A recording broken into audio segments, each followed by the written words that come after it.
How's it going, Rogues Gallery, and welcome to another Flesh and Blood video here on Red Zone Rogue. Today we're going to be talking about Bright Lights, the next Flesh and Blood set in the city of Metrics, the City of Lights, the all-mechanologist set, and why I believe it is doing something absolutely imperative that needs to be done for Flesh and Blood, right? It fixes, or at least helps address, one of the core problems I think Flesh and Blood has.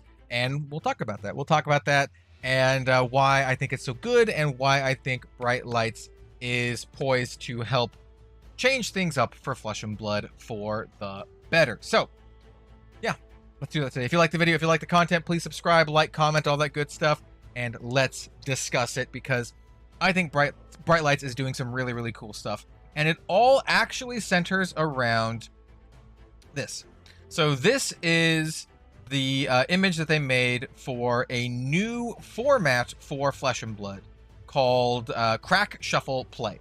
I'm not sure if that's like the exact name or just kind of like how they're coloring it, but Crack Shuffle Play is basically a way to play Flesh and Blood where you take 3 booster packs, remove the tokens, and shuffle them together, and then you play against someone who has done the exact same thing.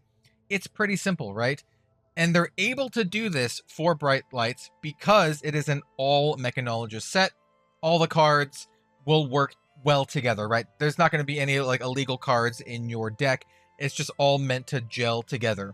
And that also is going to extend into the draft experience and the sealed experience, which is similar to this, but with 4 packs instead. And then from there, you curate your deck. This one, you don't. You just shuffle them together and you're good to go.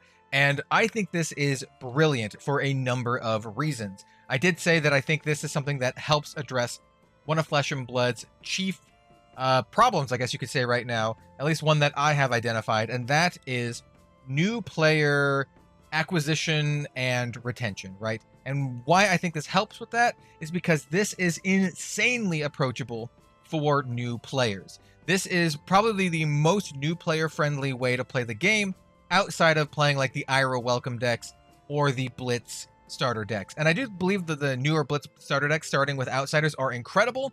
They're really well balanced. They're a great way to learn to play the game, but they do have a couple faults in that if you are a seasoned card game player, they can be a little less exciting, right? Because you're just playing with really base level cards. There's no like Majestics. There's no really exciting stuff in those. But this way, not only keeps things fresh, right? You get new experiences every single time you do this, but you can also pull really awesome cards. You can pull Majestics, Legendaries, or whatever, right? Any cards that appear in the Bright Lights set. So I think it's just more exciting, right? And new players still like exciting things. I think that's one thing that is missed upon when a lot of companies make starter products for their card games. They don't, I don't want to say they don't realize it, but maybe they don't address the fact that new players still like cool stuff too. And starter decks typically don't have a lot of cool stuff in them, at least the Flesh and Blood ones. We can talk about starter decks in other games that I think do perfectly, like Shadowverse Evolved, that do have like competitive staples, playsets of competitive staples in them. It's not something that Flesh and Blood does for whatever reason. Maybe it's a design philosophy. Maybe they just want people to just buy the packs to get the cards. For whatever reason, the Flesh and Blood starter decks are good, well-made decks, at least, like I said, starting with Outsiders, but they don't have that excitement factor that some of the other starter decks do, like I said, like Shadowverse Evolve, that have like full playsets of tournament staples. Well, this is a way to play the game, to play Flesh and Blood, and to have access to some cards. You know, it's random. You know, you might not open up a bunch, but you know what? You might open up something cool. And the cost of entry, the barrier is so low. It's 3 booster packs that literally anyone can do it. And I think this is going to be one of my favorite ways to teach new players how to play Flesh and Blood. Mechanologist is already one of the classes that I use to teach new players how to play the game. It is a very simple class to play, at least currently. We'll have to see what happens with Bright Lights, but it is very simple. It's mostly just aggro and boosting, and those are very easy mechanics to understand. And so because of this, the ease of play for the Mechanologist class just in general, the ease of play in terms of like cost on your wallet, and the excitement factor makes this, I think, one of the smartest things that LSS and Flesh and Blood has done in a long while. I personally am really looking forward to this.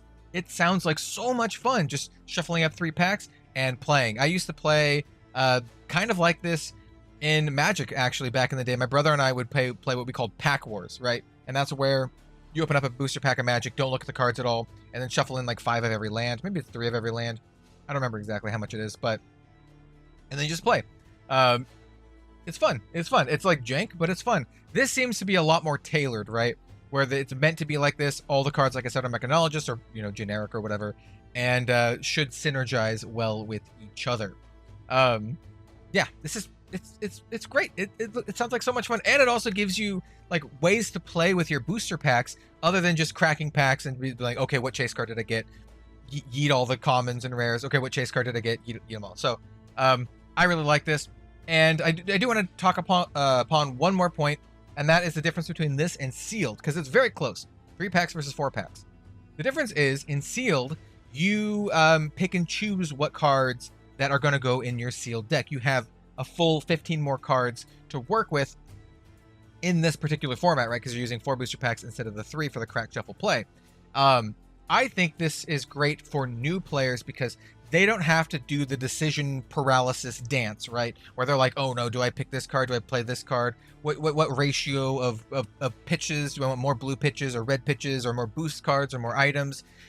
You don't care about that crap when you're playing this format. You just shuffle them and play, and that is what is beautiful about it. You can get more nuanced when you actually play with your a sealed format, and you can like sculpt your deck the way you want, and then you can get even more nuanced when you draft and sculpt your deck as you draft the cards. And then of course you have your constructed play and all that kind of stuff. So I think this is actually very smart. It's brilliant. I hope they find ways to do this more in the future. It seems like it might not be the easiest thing to do because this is an all mechanologist set, and I don't imagine they're going to do all one class set very often. It's a very bold move, actually, to do only one class because it shuts off a big chunk of the player base, right? If you have a normal set that has like 4 classes, at least you have the players who play those 4 classes are going to be interested. And then, you know, you have the limited aspect, you have the players who are interested in limited. The big downside for Bright Lights is if you're not interested in limited and you don't like mech, it's going to be a kind of a hard sell other than picking up whatever generic singles you want to get. But if you don't like mech, I would implore you to check out the limited formats, especially this crack shuffle play thing where you just shuffle 3 decks or 3 packs together. Like I said, it seems like a ton of fun. It seems like a great way to teach people how to play Flesh and Blood in an exciting manner that is more than just like, here's some starter decks, right?